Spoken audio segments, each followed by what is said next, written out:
गुरु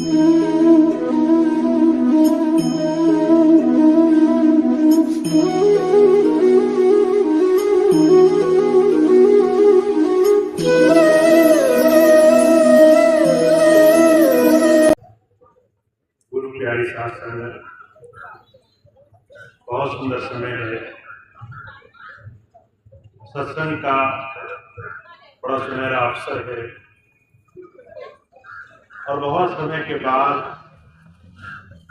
आज आपके इस स्थान, इस गांव में हमारा और आपका एक दूसरे के साथ मिल बैठ करके गुरु चर्चा करने का, प्रभु को याद करने का ये हमें अवसर मिला है। गुरुवाणी में कहा गया है, सोई घड़ी सुलखनी जब साहेब आवे याद, लेखे में सोई घड़ी बाकी दिन बर्बाद। हमारे जीवन के वो घड़ी, वो क्षण हमारे जीवन के सबसे सुनहरे पल होते हैं, जो मनुष्य जीवन पा करके हम उस मालिक की याद में गुजार पाते हैं। ये कोई साधारण बात नहीं है कि संसार में आकर के हमें उस मालिक की याद है। इस संसार की गति ऐसी है, मोह माया में, काल चक्र में, लेन देन से भरे संसार में, जहां 24 घंटे व्यापार चल रहा है, जहां हर जगह स्वार्थ, लेन देन का बड़ा भारी भंडार है, हम सिर्फ वहीं जाना पसंद करते हैं जहां हमें कुछ मिले, जहां हमारा कुछ मतलब सिद्ध हो। ऐसे समय में, ऐसे काल चक्र में कोई बिना किसी चाह के उस परमात्मा की याद में बैठ सके, ये बहुत ही खास, बहुत ही सुनहरा अवसर होता है। हर कोई संसार में उस मालिक की याद नहीं कर पा रहा है। कबीर साहब कहते हैं, दुख में सुमरन सब करे, सुख में करे न कोई, जो सुख में सुमरन करे तो दुख गाए कोई। संसार उस मालिक को तभी याद करता है जब कोई विपत्ति आए। अगर हम पे तकलीफ ना पड़े, अगर हमें समस्या ना हो, हमें परेशानी ना हो, तो उस परमात्मा को कोई देखे तक नहीं। ऐसे घोर कलयुग में जहां हम उस परमात्मा को भूले बैठे हैं, जहां उस परमात्मा को पाने की किसी को एक रत्ती मात्र चाह नहीं है, ऐसे में संत महापुरुष संसार में आते हैं और हमें उस प्रभु की प्रीति, उस परमात्मा के प्रेम से जोड़ने की बात करते हैं।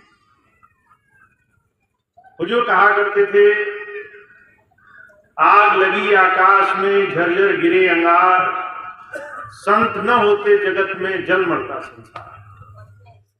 संतों महापुरुषों की कृपा नहीं होती तो हमारे अंदर उस प्रभु की प्रीति, उस परमात्मा की चाह, उसको पाने का विवेक हमारे जीवन में कभी बनता नहीं। हम यही मोह माया के पीछे भागते भागते मर जाते हैं।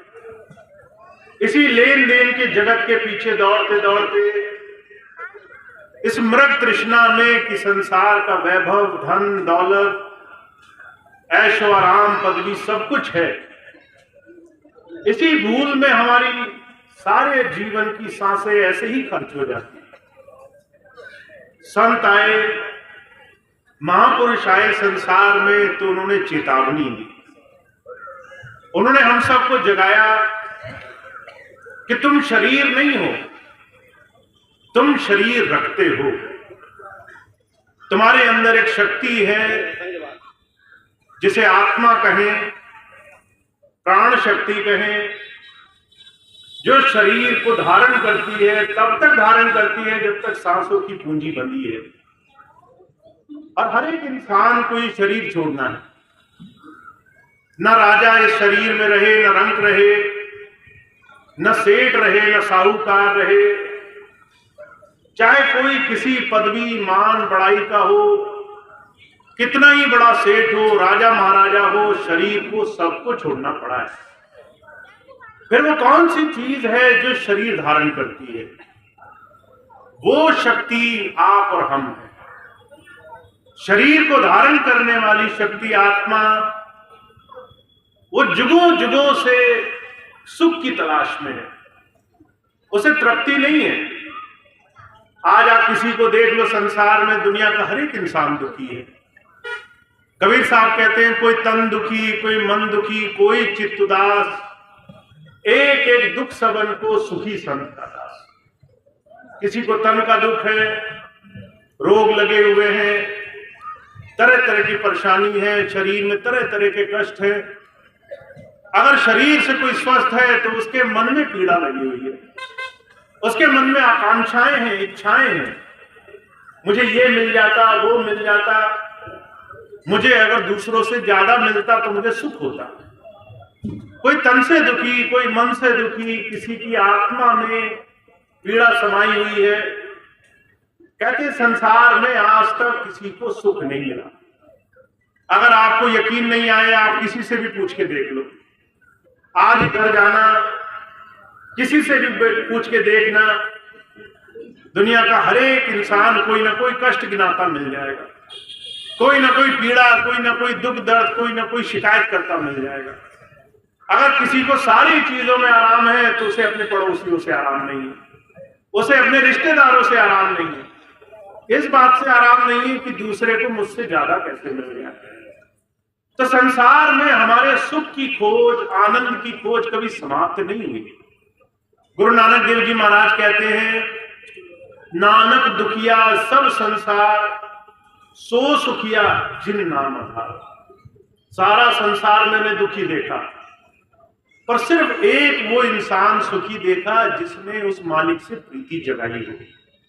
संत आते हैं हमें जीवन में इस बात को समझाने के लिए। आपका और हमारा जीवन इस संसार में, इस सृष्टि में, चाहे किसी भी परिवार में हम जन्मे हो, किसी भी जिम्मेदारी में हो, किसी भी गृहस्थ में हो, हमारे जीवन चक्र में सुख का जो आराम है, साधन है, वो संसार में नहीं है।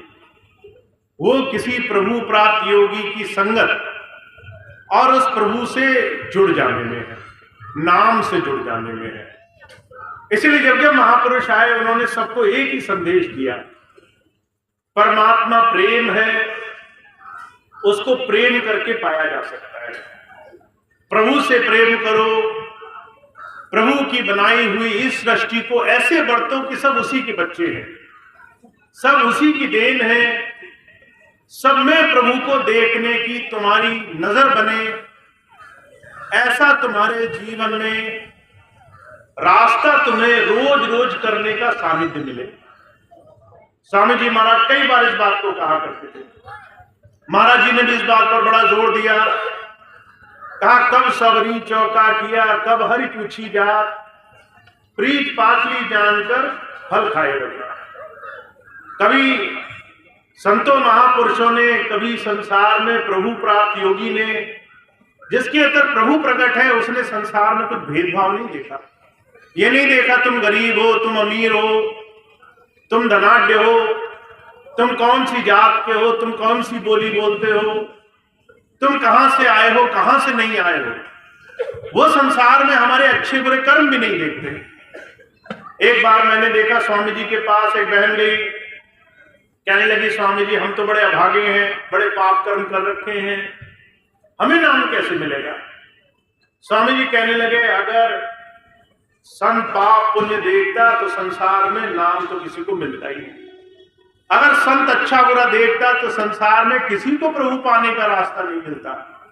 अगर धोबी ये कहे कि कपड़ा गंदा है, मैं इसे नहीं धोऊंगा, अगर डॉक्टर कहे कि ये तो मरीज है, इसके अंदर तो रोग लगा है, मैं इसका इलाज नहीं करूंगा। हुजूर कहा करते थे, अगर संत ये कहे कि तुम्हारे अंदर अवगुण है, मैं तुम्हारी संभाल नहीं करूंगा, तो संसार में किसी का उद्धार संभव नहीं है। संत संसार में किसी की अच्छाई बुराई नहीं देखते, ये नहीं देखते कि तुम कहां से आए हो, कहां से नहीं आए हो। सबको एक दृष्टि, समान उस परमात्मा के जीव जानकर कि सबके अंदर वो परमात्मा का वास है, वो प्रेम का संदेश देने की बात करती है। और सबसे ज्यादा संत किसे प्यार करता है? जो उन्हीं की तरह, उन्हीं के बच्चों से उसी तरीके से प्रेम करने वाला बनता है। महाराज जी बड़े मिसाल देकर फरमाया करते थे, हम अपने माता पिता, हम अपने घर में अगर खुद माता पिता हों और हमारे बच्चे से कोई नफरत करे तो हम चाह करके भी उस इंसान से प्रेम नहीं कर पाते। हमारे बच्चों को आकर कोई गालियां निकल जाए तो हमारे अंदर पीड़ा होती है। हमारे घर में आकर हमारे बच्चों को कोई अनादर करे, उनको ठीक से न रखे तो हमारे मन में कष्ट होता है। वो परमात्मा उसे कैसे प्यार कर लेगा जो संसार में उसके बनाए बच्चों में भेदभाव देख रहा हो, जो उसके बनाए जीवों में ऊंच नीच जात पात अलग अलग तरह के कर्म कांड देख रहा हो। तो संत आते हैं, वो कहते हैं कि हमें प्रभु पाना है, प्रभु प्राप्ति के रास्ते पर लगना है, तो उसका एक ही तरीका है, सबसे समान प्रीति, सबकी समान सेवा। महाराज जी के जीवन की घटना आती है। महाराज जी छोटे थे तो माता पिता जब भी कोई बच्चों को संस्कार देते हैं तो वो जीवन भर पड़ा रह जाता है। आपके बच्चे अगर छोटे हों, आप जो अभी उन्हें सिखा दोगे वो जीवन भर उनके जीवन में बना रहेगा। तो महाराज जी के माता पिता थे, बचपन से ही उनकी आदत डाली कि उन्हें गुरु ग्रंथ साहब का पाठ करना है। धर्म पुस्तक थी गुरु ग्रंथ साहब, उसका पाठ करना सिखाया करते थे। रोज जो है महाराज जी पाठ करते, धीरे धीरे नियम बन गया। अब गुरु ग्रंथ साहब में गुरु की बड़ी बड़ाई की गई है कि गुरु ही सब कुछ है। तरह तरह के अनगिनत महापुरुषों की वाणियां हैं इसमें, और सभी महापुरुष कह रहे हैं गुरु बिना तुम्हारे जीवन में उद्धार नहीं होगा। ये पढ़ते पढ़ते उनका बचपन बीता। जब थोड़ा विवेक जागा, समझ आई, तो उनके मन में विचार आया, मैं पढ़ तो बहुत चुका हूँ, हजारों बार मैंने पुस्तक पढ़ी कि गुरु के बगैर उद्धार नहीं है, पर मुझे तो कोई गुरु मिला ही नहीं, मेरा उद्धार कैसे होगा। तो महाराज जी को लगन लगने लगी। जितनी बार गुरु ग्रंथ साहब पढ़ते मन में लगन लगती कि गुरु के चरणों में बैठना चाहिए। अब बहुत तरह से ढूंढा। संसार में जब आप ढूंढने जाओ तो आपको अनगिनत महात्मा मिलेंगे, पर सभी प्रभु प्राप्ति होगी है ये आप नहीं परख सकते। स्वामी जी महाराज कहा करते थे, जहां संसार में 420 है, धर्म में 840 है। आपको संसार में कम धोखा मिलेगा, महात्मा जितने हैं संसार में वहां आपको ज्यादा ठगी मिल जाएगी। इसीलिए हर कोई प्रभु प्राप्ति होगी है ये भी संभव नहीं है। तो महाराज जी को बड़ा ये बात दिल में लगी कि सच्चा संत कैसे मिलेगा। अब उन्हें ये तरीका नहीं मालूम था, तो आंख मूंद करके बैठ जाया करते थे, प्रार्थना किया करते थे। जब हम अंदर से प्रार्थना करते हैं तो वो पुकार सुन लेता है। जब हम आंखें मूंद कर संसार को भूल जाते हैं और मनी मन पुकार करते हैं कि हे प्रभु, हे मालिक, मुझ पर दया करो, तो चाहे वो कहीं भी हो, जिस दिन सच्चे मन से पुकार करोगे वो पुकार उस तक पहुंचने लगेगी। महाराज जी ऐसे ही मन में प्रार्थना किया करते थे कि अगर हुजूर तुम्हें मुझे उस सच्चे गुरु से जोड़ना है तो तुम ही रास्ता दिखाओ, मैं कैसे मिलूंगा किसी सच्चे गुरु से। और धीरे धीरे उनके अंदर लगन बनी, प्रीति बनी, एक अंदर तस्वीर आने लगी, एक शक्ल दिखाई देने लगी। उन्हें लगा गुरु नानक देव जी महाराज हैं। गुरु नानक देव जी महाराज मान करके उन्होंने कई महीनों उनको अंदर खूब प्रार्थना करी। फिर एक दिन वो व्यास डेरे गए, वहां ट्रेन रुकी। उनका मन हुआ करता था कि मैं थोड़ा एकांत में वास करूं। व्यास नदी के किनारे धीरे धीरे डेरे तक पहुंच गए। वहां उन्होंने उसी शख्सियत को, उसी स्वरूप को देखा जो उनके अंदर महीनों से आ रहा था। अपने गुरु को उन्होंने पहली बार देखा शरीर रूप में, पर उनके दर्शन वो कई महीनों से अंदर कर रहे थे, आंख बंद करके। परमात्मा वो है जो खुद आता है, प्रभु वो है जो खुद आपको दर्शन देता है, पर कब देता है। हुजूर कहा करते थे, जब दिल का शीशा साफ होता है तो प्रभु का दर्शन आप होता है। हमें उस परमात्मा को कहीं खोजने जाने की जरूरत नहीं है, हमें प्रार्थना बनाने की जरूरत है। हमें प्रेम से अपनी दिनचर्या में इतनी लगन बनाने की जरूरत है कि वो घर बैठे दर्शन दे, वो हमारे घर में ही हमें दर्शन दे, हमें खुद रास्ता दिखाए, हमें खुद उस तक पहुंचने का साधन बताए। तो इसलिए जितने भी महापुरुष आए हैं उन्होंने कहा प्रेम से प्रभु पाया जाता है। वो प्रेम जो आपके हृदय में लगा हो और अपने मालिक से प्रार्थना करने में लगा हो।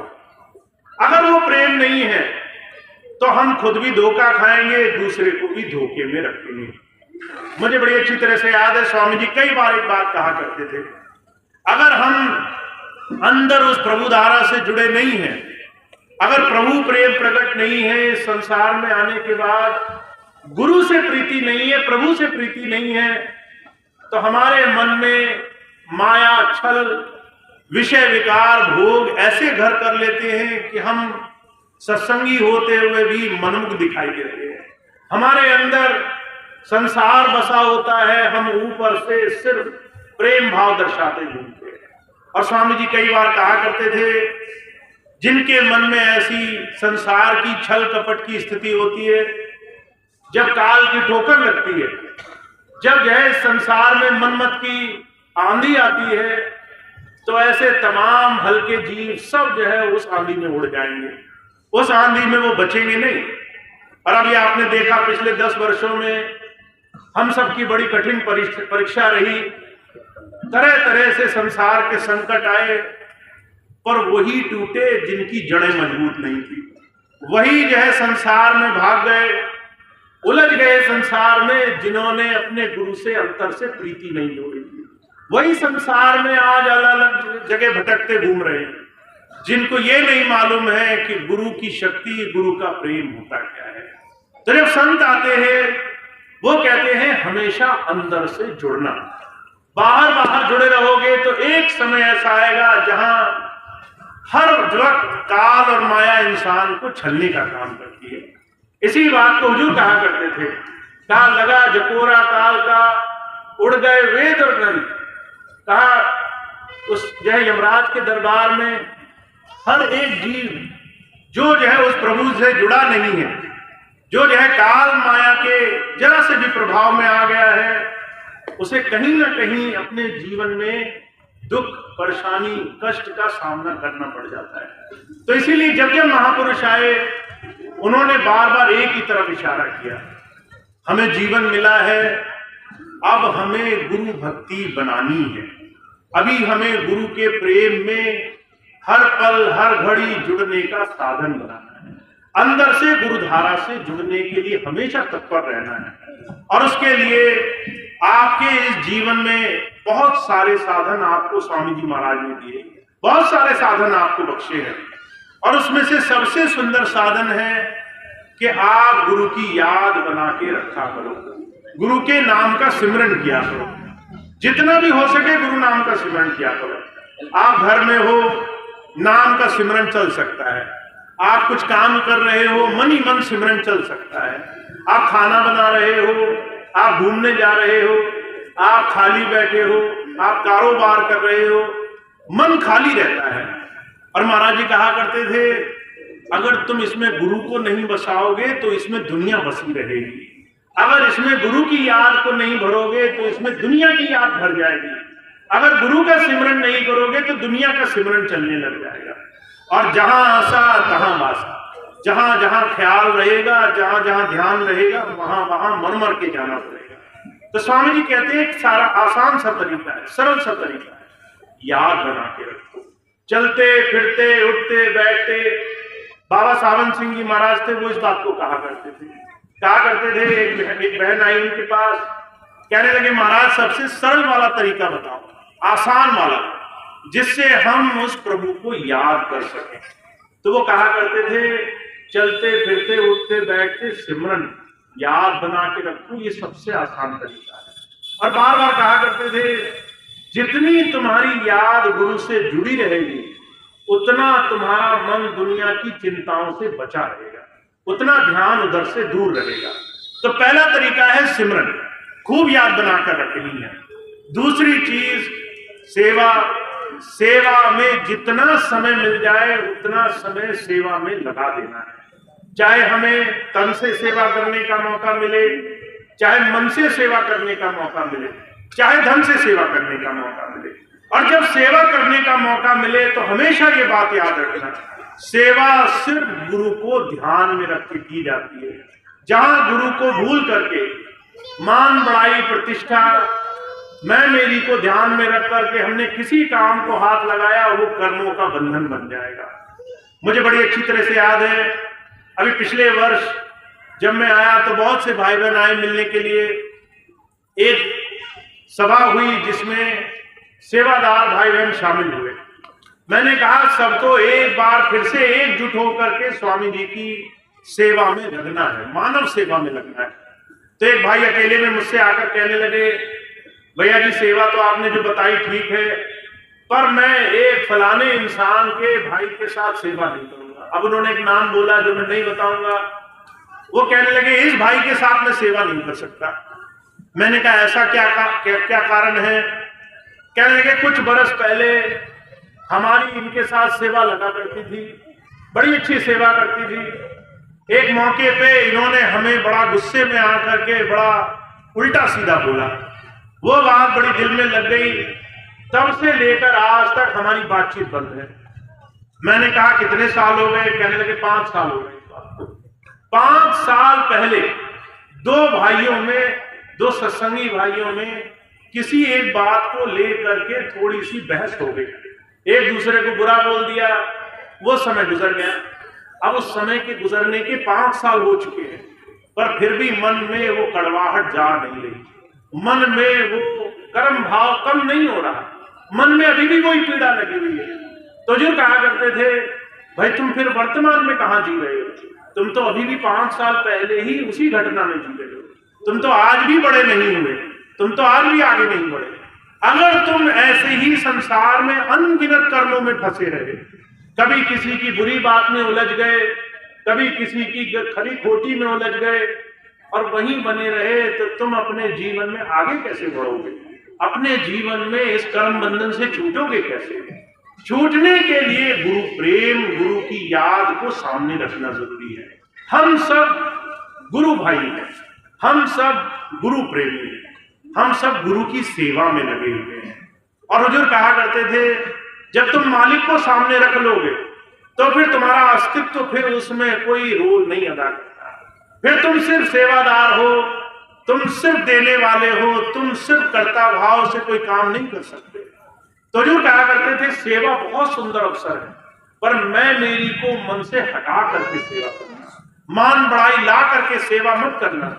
अगर कहीं भी मान बड़ाई पदवी मन में रह गई तो बने बनाए काम मिलेंगे। इसलिए कबीर साहब कहा करते थे जात पात पूछे नहीं कोई, हरि को भजे सो हरि का होए। अगर आपने किसी की जात पात ऊंच नीच भेदभाव तमाम संसार के तरह तरह के अलग अलग बातें मन में धारण करके किसी भी काम में हाथ लगाया तो वो सारी चीजें कहीं ना कहीं बंधन बन जाएंगी, गांठ बन जाएंगी, और वो गांठ खोलते खोलते जीवन गुजर जाएगा, पर जीवन में आगे का रास्ता नहीं मिलेगा। तो दूसरी बात स्वामी जी कह रहे हैं भाई आपको सेवा के बहुत अवसर मिलेंगे, उसका ध्यान रखना, गुरु आपकी नजर के सामने रहना चाहिए। और तीसरी चीज जो सबसे ज्यादा जरूरी है वो ये कि हर रोज जैसे दुनिया के कामों में समय देते हो वैसे ही गुरु के नाम में भी समय देना, गुरु के नाम की कमाई में भी समय देना। मैं एक बड़े विद्वान से मिला इन पिछले 10 वर्षों में। जब वो मेरे पास आए मैंने पूछा कि बहुत सारे लोग संसार में हैं पर बहुत कम ही लोग ऐसे हैं जो जीवन में आगे बढ़ पाते हैं, बाकी सारे लोग उलझ करके नीचे रह जाते हैं। आपका क्या मानना है, कारण क्या है? वो कहने लगे हर एक इंसान जो सोचता है कि मैं आगे बढ़ रहा हूं वो अपने जीवन को परख कर नहीं देखता। सिर्फ कहने से सुनने से हमारी गाड़ी आगे नहीं बढ़ेगी। हमारी गाड़ी आगे तब बढ़ेगी जब हम उसको धक्का लगाएंगे, जब थोड़ा सा आगे की तरफ जोर लगाने की कोशिश करेंगे। तो उन्होंने मुझे एक बात कही जो बड़ी सुंदर थी। वो कहा करते थे अगर किसी इंसान को किसी भी चीज से प्रीति है तो उसका सीधा सा उसूल ये है कि वो उस काम में समय देगा। अगर आप कहते हैं मुझे अपने बच्चों से प्रेम है, तो आप बच्चों के साथ समय दोगे, बच्चों के साथ खेलोगे कूदोगे, उनके साथ समय गुजारोगे। एक तरफ आप ये बोलो मुझे बच्चों से बड़ा प्रेम है, दूसरी तरफ बच्चे दिखें तो आप मुंह फेर लो, आप कहो कि अरे ये क्यों आ गए, ये तो बड़ा समय बर्बाद करेंगे, बड़ा नाराज करेंगे, तो उसको कोई प्रीति नहीं मानेगा, उसको कोई प्रेम नहीं मानेगा। तो जो कहा करते थे जहां आपकी प्रीति लगी होगी वहां आपका समय लगा होगा, वहां आप समय दोगे। जब आप कहते हो मेरे मन में गुरु समाया हुआ है, तो आपके समय में भी गुरु समाया हुआ होगा। आपको चलते फिरते उठते बैठते उसकी याद आएगी, उसकी तरफ ध्यान आपका जुड़ा रहेगा। हर एक वो काम करोगे जिससे वो आए हमारे जीवन में, और हर एक काम वो छोड़ दोगे जिससे वो जीवन से चला जाए। महाराज जी बड़ी सुंदर मिसाल फरमाया करते थे। हनुमान जी के जो है जीवन की घटना आती है, शास्त्रों में इस चीज की चर्चा की गई। जब हनुमान जी ने पूरा जीवन खूब सेवा करी, तो भगवान राम ने खुश होकर के उन्हें जो है एक बड़ा सुंदर आभूषण से भरा हार दिया और कहने लगे हनुमान तुमने बड़ी सेवा करी, तुम्हारे इस सेवा कार्य के लिए तुम्हारा पुरस्कार है। वो गए एक पेड़ पर चढ़ गए और एक एक मोती तोड़ने लगे और एक एक मोती के अंदर झांकने लगे, देखने लगे इसके अंदर क्या है। जब लोगों ने देखा, दरबारियों ने, आग लगाने वालों की कमी नहीं होती। जब आप अच्छे काम करेंगे तो पीछे 10 लोग ऐसे होंगे जो कोशिश करेंगे कि आपको पीछे खींच लिया जाए, आपका नुकसान कर दिया जाए। भगवान राम के पास लोग गए, कहने लगे महाराज कैसा ये वानर है, आप कहते हो सबसे श्रेष्ठ है, आपने इसको उपहार दिया, 9 लखा हार दिया, ये सारे मोती तोड़ तोड़ करके बिखेर रहा है। भगवान राम ने हनुमान जी को बुलाया, कहने लगे भाई क्या कर रहे हो। कहने लगे महाराज आपने मुझे जो हार दिया मैं देखता हूं इसमें आपका वास है कि नहीं, बोलो इसमें भैया आप जी समाये हो कि नहीं समाये महाराज। तो जब हम गुरु भक्ति में गुरु के नाम के रास्ते पर जुड़ जाते हैं तो हर एक वो चीज हमें अच्छी लगने लग जाती है जिससे हम गुरु की तरफ बढ़े, और हर एक वो चीज हमारे लिए बेकार हो जाती है जिसमें सिर्फ सांसारिकता हो, भोग हो, विषय विकार हो। तो स्वामी जी कहते हैं ये चीज तब प्रकट होगी जब आप गुरु जी के दिए हुए नाम में समय गुजारोगे। तो आपके पास 24 घंटे है, 24 घंटे में अगर हमने 5 मिनट निकाले और बाकी सब समय संसार को दे दिया तो खुद ही हिसाब लगा लो किससे ज्यादा तुम्हारा प्रेम है। और अगर तुमने खूब मन से थोड़ा ज्यादा समय गुरु नाम को दिया, थोड़ी देर आंखें मूंद करके गुरु जी को सच्चे दिल से याद किया, तो जो उस वक्त तुम्हारे जीवन में गुरु की दया समाने लग जाती है, गुरु तुम्हारे मन मंदिर में वास करने लग जाता है। तो आपको अपनी रोज रोज गुरु जी के नाम को कमाने में समय देना है। और मैं तो सिर्फ एक ही बात कहता हूं, अगर आपको नाम कमाना है, अगर आपको गुरु को अपने हृदय में, अपने मन मंदिर में बसाना है, तो उसके लिए आपको संकल्प उठाना पड़ेगा। बिना संकल्प उठाए ये मन आपको गुरु नाम कमाने ही नहीं देगा। आपसे कोई कहे भजन कर लो, आप कहेंगे अरे बहुत काम है, थोड़ी देर में करते हैं। थोड़ी देर आएगी, आप कहेंगे आज तो मैं बहुत थका हूं, कल कर लेंगे। कल आएगा तो आप कहेंगे कि बड़ी मुकदमेदारी लगी है, परसों कर लेंगे। धीरे धीरे समय खर्च हो जाएगा, नाम कमाने की फुर्सत नहीं मिलेगी। तो आपको संकल्प उठाना पड़ेगा, आपको मन में दृढ़ विश्वास उठाना पड़ेगा कि अगर भजन नहीं तो भोजन नहीं। आज शरीर है, शरीर को मैं आहार देता हूं, और चाहे कितना ही मैं परेशान हूं भोजन जरूर देता हूं अपने शरीर को। आप सुबह से उठो, आपको सही वक्त पे भूख लगेगी, आप सुबह भी खाओगे, दोपहर भी खाओगे, रात को भी खाओगे। और अगर कोई एक वक्त नहीं दे तो नाराज भी हो जाओगे। पर आप जो है उस वक्त सारे काम छोड़ करके अपने शरीर को आहार देते हो। महाराज जी कहा करते थे दुनिया के सारे काम आप भूल सकते हो, शरीर को भोजन देना नहीं भूल सकते। पर जब भोजन करने बैठो तो आपको याद आ जाना चाहिए कि जब मैंने आज का भजन नहीं किया, जब आत्मा को भोजन नहीं दिया तो शरीर को भोजन में कैसे दे सकता हूं। पहले मैं भजन करूंगा, फिर मैं भोजन करूंगा। स्वामी जी के जीवन की घटना आती है, जब उन्होंने महाराज जी से नाम लिया तो जो है रोज काम से जब आया करते थे तो पहले भजन पर बैठ जाया करते थे। जब उनकी पत्नी ने कहा भोजन कर लो तो स्वामी जी कहने लगे ढक के रख दो, और वो चारपाई के किनारे ढककर रखा रहता था। स्वामी जी पहले भजन करते थे, फिर भोजन करते थे। कई दिन तो ऐसे हुए कि भोजन ढका रह गया, भजन में इतने लीन हो गए कि शरीर को भोजन देने का ख्याल ही नहीं आया। तो ऐसे ऐसे करके महापुरुषों ने उस मालिक को याद किया है। ऐसे मालिक के, ऐसे गुरु चरणों में उस मालिक को याद करने के रास्ते पर हम और आप लगे हुए हैं। तो इस भक्ति को हमें सिर्फ कहने सुनने जबानी जमा खर्च से नहीं कमाया जाएगा। इस भक्ति को कमाने के लिए हमें गुरु के वचनों की पालना करनी पड़ेगी। गुरु के वचनों पर बहुत कमर कस कर चलना पड़ेगा, संकल्प लेकर चलना पड़ेगा। तो आप और हम बहुत भाग्यशाली हैं इस कलयुग में, जहां संसार में इतनी मारामारी है। हमें गुरु की कृपा से जीवन को शांति से गुरु प्रेम में जीने का ऐसा सुंदर रास्ता मिला हुआ है। तो हमें उस रास्ते को कमाना है। हर रोज गुरु भक्ति में समय देना है, हर रोज गुरु के दिए हुए नाम को कमाने में थोड़ा सा समय निकाल कर देना है। और जिस दिन आप ये काम करोगे, मैं तो एक ही बात कहता हूं, अगर कोई भी प्रेमी भाई बहन सच्चे दिल से गुरु की प्रीति मन में बसा लेगा, गुरु की बात को बनाने के लिए रोज थोड़ा थोड़ा समय देगा, तो उसके काम बनाने के लिए वो प्रभु खुद हाजिर नाजिर मौजूद रहता है। इसलिए कबीर साहब कहा करते थे कि जैसे आपका मन निर्मल हो जाए, का कबीरा मन निर्मल भया, जैसे गंगा नीर पाछे पाछे हरि फिरे, कहत कबीर कबीर।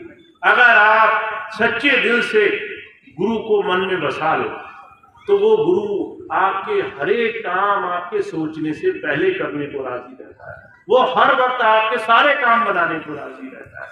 बस हमें अब ऐसा बन के दिखाना है, बस ऐसा अपने आप को जीवन में जोड़ कर दिखाना है। तो मैं सिर्फ आप सबसे एक ही बात कहता हूँ, खूब खूब गुरु नाम को कमाया करो, सारे काम करो, कोई हर्ज नहीं है। हारी बीमारी मुकदमेदारी दुनिया के जितने काम है सब करो, पर साथ साथ गुरु नाम भी कमाओ, साथ साथ गुरु जी को अंतर नाम की कमाई में, ध्यान साधना में समय भी सच्चे दिल से दो। तो ये छोटी सी बात हमें जीवन में धारण करनी है। गुरु के वचनों को हमें संकल्प मानकर जीवन में उतारना है। और आप सब लोग ये सोचते होंगे कि भैया जी ये बात कह रहे हैं, अभी यहाँ हामी भर देते हैं, कौन सा भैया जी देखने वाले हैं, हम घर जाएंगे, हमारी मर्जी जैसे चाहे रहे, हम चाहे नाम ले या नहीं ले, इन्हें क्या पता चलेगा। पर जब भी मैं किसी सत्संगी को देखता हूँ, एक क्षण में पता चल जाता है ये गुरु की बात पर चल रहा है या अभी भी इंतजारी कर रहा है, अभी भी समय खोटी कर रहा है, अभी भी खाली बैठा हुआ है। तो आप ये बात बिल्कुल ना माने कि गुरु जी को कुछ नहीं पता है।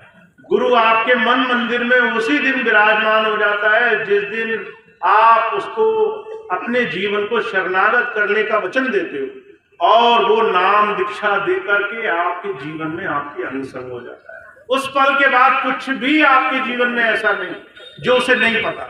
उसको दुख दर्द भी पता है, उसको सुख भी पता है, उसको अच्छाई भी पता है, उसको बुराई भी पता है, उसको जीवन के हर एक क्षण का एहसास है। वो ये देखता है कितना हम उसको याद करके चल रहे हैं। जब हम उसको याद करके चलते हैं तो हमारे संसार के दुख दर्द परेशानियां हल्की हो जाती है, हमारा जीवन सरल हो जाता है, हमारा गुरु नाम से जीवन आसान हो जाता है। तो आपको खूब खूब गुरु को याद करना है, क्योंकि गुरु आपको हर पल हर घड़ी हर क्षण देख रहा है। कोई ऐसी स्थिति नहीं है जब वो आपके सच्चे जीवन में आपके दुख दर्द परेशानियों का एहसास नहीं रखता। बस हमें अपने गुरु से दिया हुआ वचन निभाना है कि हम हर रोज अपने जीवन को गुरु चरणों में समर्पित करते चलेंगे। रोज सुबह नाम लेंगे, जीवन दिनचर्या उनके चरणों में समर्पित कर देंगे कि स्वामी जी मेरा जीवन मेरे दिनचर्या आपके हवाले, दुख हो दर्द हो सुख हो परेशानी हो सब आप संभालो, हमें कोई चिंता नहीं है, हम अचिंत हो गए, हमें कोई परवाह नहीं। अगर अच्छा होगा हम आपकी कृपा मानेंगे, अगर दुख आएगा हम आपको उसका आशीर्वाद मानेंगे, सारी चीजें आपकी नजर में रहेंगी। ऐसी जब आप प्रार्थना करके जीवन जीना शुरू करोगे तब गुरु प्रेम प्रकट होगा। तो हमें खूब खूब गुरु प्रेम प्रकट करना है, खूब खूब गुरु की याद से जुड़ना है, भजन सिमरन गुरु नाम की कमाई से जुड़ना है। तो मैं सिर्फ इतनी बात कहता हूँ कि हमें अपने जीवन में अभ्यास करना पड़ेगा, अपने जीवन में संकल्प लेना पड़ेगा अपने जीवन में गुरु की तरफ जुड़ने का व्रत धारण करना पड़ेगा, तब गुरु भक्ति हो पाएगी, तब गुरु नाम कमाया जाएगा। तो स्वामी जी महाराज खूब खूब कृपा करें। आप सभी लोग जितने भी यहाँ आए हैं, जितने भी स्वामी जी के प्रेमी नाम लिए हुए प्रेमी भाई बहन हैं, सबको ऐसी कृपा हो कि उनके जीवन में गुरु नाम प्रकट हो, जीवन सरल हो, गुरु की याद में, गुरु के ध्यान में ये जीवन कटे, ताकि हमारा जो भी समय संसार में है वो हंसते खेलते खुशी में गुरु की याद में गुजर जाए और हम अपने जीवन में गुरु की कृपा हमेशा महसूस करें। तो ऐसी प्रार्थना के साथ मैं अपनी बात समाप्त करूंगा। आज का ये कार्यक्रम समाप्त होगा। आप सभी भाई बहनों का बहुत बहुत धन्यवाद है, जिन्होंने खूब प्रेम प्यार से आज यहाँ अपना समय दिया, गुरु की याद और गुरु के नाम से जुड़ने का संकल्प मनी मन धारण किया। अब आप खूब खूब नाम की कमाई करो, खूब खूब गुरु भक्ति की दिशा में लगो, ताकि आपको और ज्यादा इस समय का लाभ। अब इतनी बात कह के मैं अपनी बात समाप्त करता हूँ। आज का ये सत्संग कार्यक्रम समाप्त होगा। कुछ